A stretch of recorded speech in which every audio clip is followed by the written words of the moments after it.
जरा सोचिए, आपके घर में कोई बुजुर्ग है जिसकी पेंशन उसके महीने भर के खर्च और दवाइयों का अकेला सहारा है, और वो पेंशन अचानक बंद हो जाए। कोई चिट्ठी नहीं, कोई फोन नहीं, कोई वजह नहीं बताई गई। हरियाणा में ना हजारों बुजुर्गों, विधवाओं और विकलांग लोगों के साथ ठीक ये ही हो रहा है। ये सिर्फ कोरे आंकड़े नहीं हैं, ये जीते जागते लोगों की असली कहानियां हैं। सरोज शर्मा जी को ही सुनिए।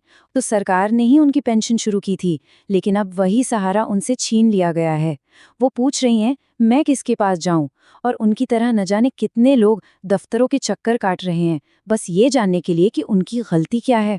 और हाँ, सरोज जी अकेली नहीं है। ये कोई एक दो लोगों की परेशानी नहीं है। अकेले हिसार जिले का ही आंकड़ा देखें तो 5,000 से ज्यादा लोगों की पेंशन पर यूं ही रोक लगा दी गई है।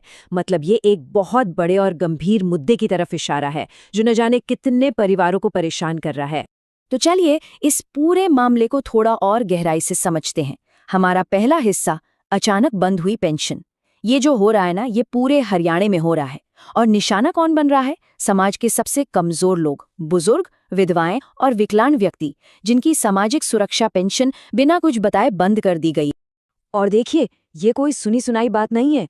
ये एक स्थानीय अखबार की रिपोर्ट है। इसमें साफ साफ लिखा है कि कैसे फैमिली आईडी में इनकम ज्यादा दिखा दी गई और हजारों लोगों की पेंशन पर कैंची चल गई। ये एक जमीनी हकीकत है जिसे मीडिया भी सामने ला रहा है। तो अब सवाल ये उठता है कि भाई आखिर ऐसा हो क्यों रहा है? इस पूरी गड़बड़ी के सेंटर में है एक टेक्नोलॉजी। तो चलिए अपने दूसरे हिस्से में इसकी जड़ को समझते हैं, फैमिली आईडी। तो ये फैमिली आईडी, या जिसे परिवार पहचान पत्र भी कहते हैं, ये आखिर है क्या चीज़? देखिए, ये एक डिजिटल डेटाबेस है। इसे बनाया इसलिए गया था ताकि हर परिवार की एक यूनिक आईडी हो और सरकारी योजनाओं का फायदा सही लोगों तक आसानी से पहुंचे। मतलब इरादा तो बहुत अच्छा था कि सब कुछ स्ट्रीमलाइन हो जाए। अब इस सिस्टम का एक नियम बड़ा सीधा और सख्त है। अगर फैमिली आईडी में किसी भी परिवार की साल की इनकम 3 लाख रुपए से ज्यादा दिख गई, तो सिस्टम ऑटोमेटिकली अपने आप उनकी पेंशन बंद कर देता है। सारा का सारा खेल बस इसी एक नियम पर टिका है।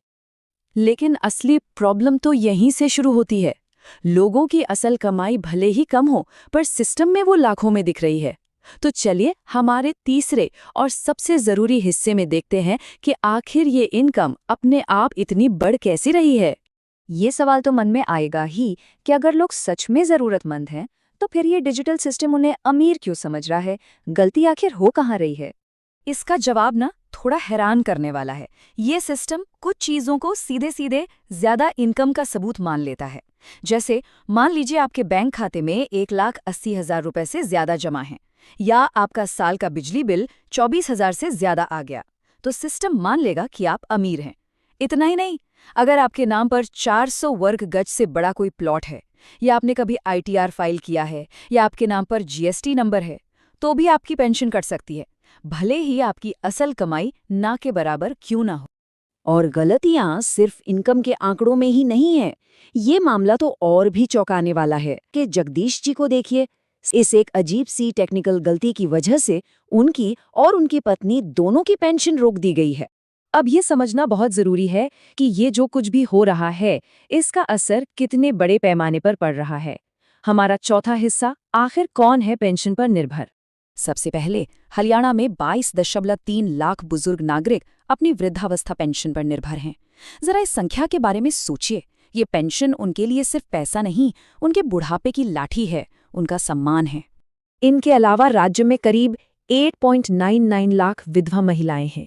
उनके लिए ये पेंशन किसी पर निर्भर ना रहने और अपना गुजारा खुद करने का एक जरिया है। और साथ ही 2.14 लाख विकलांग व्यक्ति भी हैं, जिनके लिए ये पेंशन उनकी रोजमर्रा की जरूरतें पूरी करने में एक बहुत बड़ी मदद है। इन सबको मिला दें तो लाखों जिंदगियां इस छोटी सी पेंशन राशि पर टिकी हुई हैं।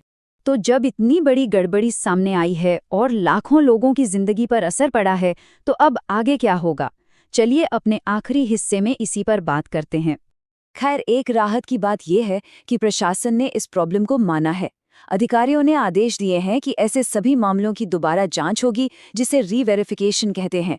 इनकम के जो गलत आंकड़े हैं उन्हें ठीक किया जाएगा, और जो भी लोग असल में हकदार हैं उनकी पेंशन दोबारा शुरू की जाएगी। लेकिन ये पूरी घटना अपने पीछे एक बहुत बड़ा सवाल छोड़ जाती है। टेक्नोलॉजी को हम अपनी जिंदगी आसान बनाने के लिए लाते हैं, है ना? पर जब वही टेक्नोलॉजी बिना सोचे समझे, बिना किसी मानवीय जांच के लाखों लोगों के जीने का सहारा छीन ले, तो हमें रुककर सोचना पड़ेगा। क्या हम टेक्नोलॉजी की रफ्तार में इंसानियत को पीछे छोड़ते जा रहे हैं? इस पर विचार करना बहुत जरूरी है।